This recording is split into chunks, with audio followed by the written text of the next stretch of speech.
Hi, welcome back. I'm Peggy Oliveira, your host for the special series for Sexual Assault Awareness Month. Thank you for joining me for this final episode. Today I'm going to share with you something a bit different, a little more personal. A few days ago, after doing another recording, I thought about what would I have wanted somebody to know? All those years ago, before I began my healing, before I even knew that healing was possible, what do I wish people knew?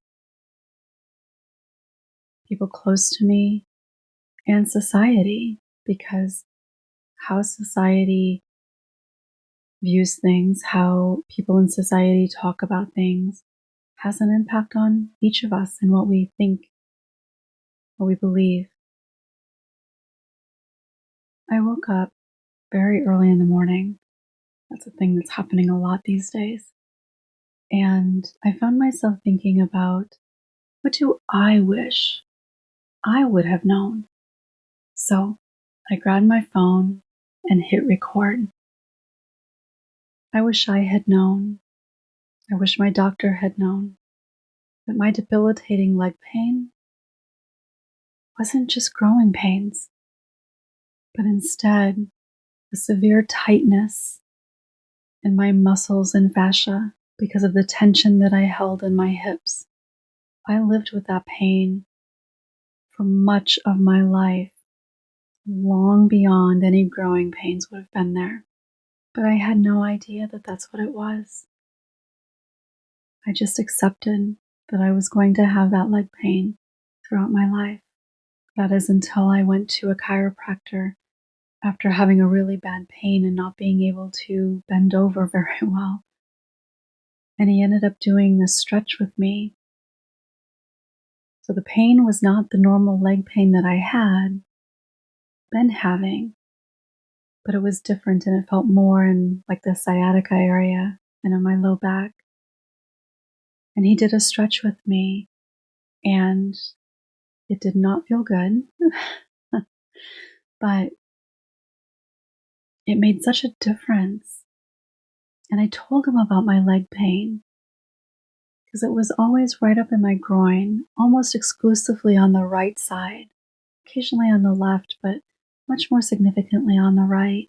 So I went to him for this pain, and in these stretches, I felt a bit of a release. And continuing to do the stretches, I noticed a decrease in that leg pain. Nobody had ever connected it before. I actually gave up. I never really even shared it with doctors going forward. But all that time, all those doctor trips, all those tears, because the pain was really intense at times. But all that time, there was something that could have been done. Who knew that stretching would make such a difference? I wish I had known that all the trouble I got into and not doing well in school wasn't a representation of who I was or what I was capable of. That I wasn't a bad kid, lacking intelligence, but I felt unworthy. I felt stupid.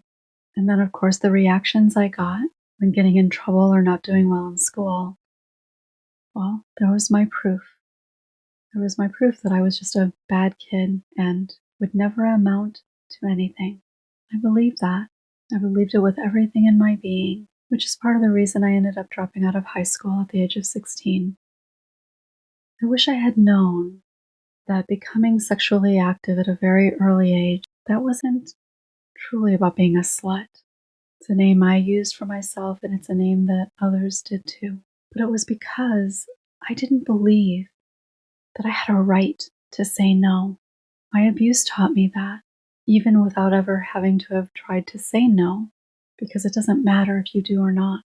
But my abuse taught me that what I wanted didn't matter.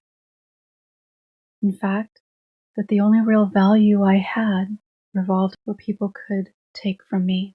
And so at a very early age, sex became a pretty normal part of my days.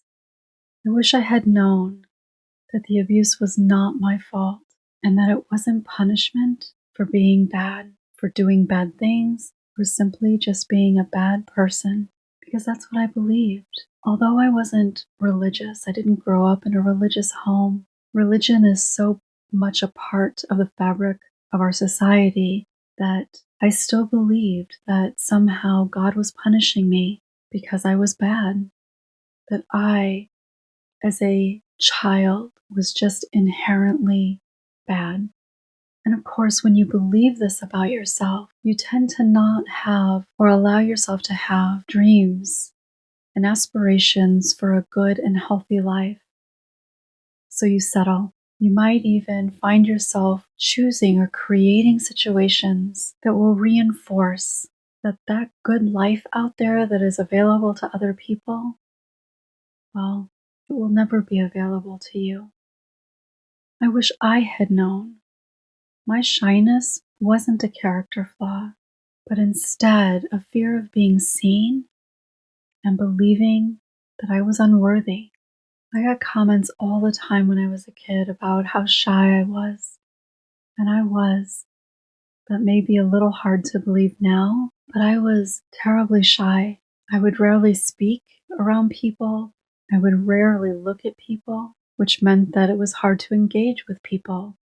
So I often felt quite isolated, and that stayed with me for a long time until I was able to do some healing. I'm not shy any longer, and breaking through some of that shyness is what helped build my confidence. But for the longest time, I believed that being shy was who I was, and that it wasn't a good thing. I wish I had known that my drug use and all my other coping mechanisms that were not good, I wish I had known that it wasn't a character flaw, but instead a way to avoid feeling all that I tried so hard not to feel, a way to numb, and that it made sense that I wanted to be numb, that I wasn't crazy or weak. Those two words went through my mind so many times to reinforce who I was, that wasn't based in truth, but was based in fear. I wish I had known that one day I could heal, that one day I would heal. And this is something that when I began healing, nobody talked about healing from sexual abuse. In fact, it was quite rare for anybody to talk about sexual abuse. But had I known that you could heal, that it was possible, yes, I still would not have believed that I could do it, that I deserved it, but knowing that it is something available would have helped me understand that everything that I felt, everything that I believed, and all the ways that I coped, that wasn't just who I was, that it was a result of what I had experienced. It wasn't who I was, but what I believed about who I was, because that's what the abuse taught me. I wish I had known.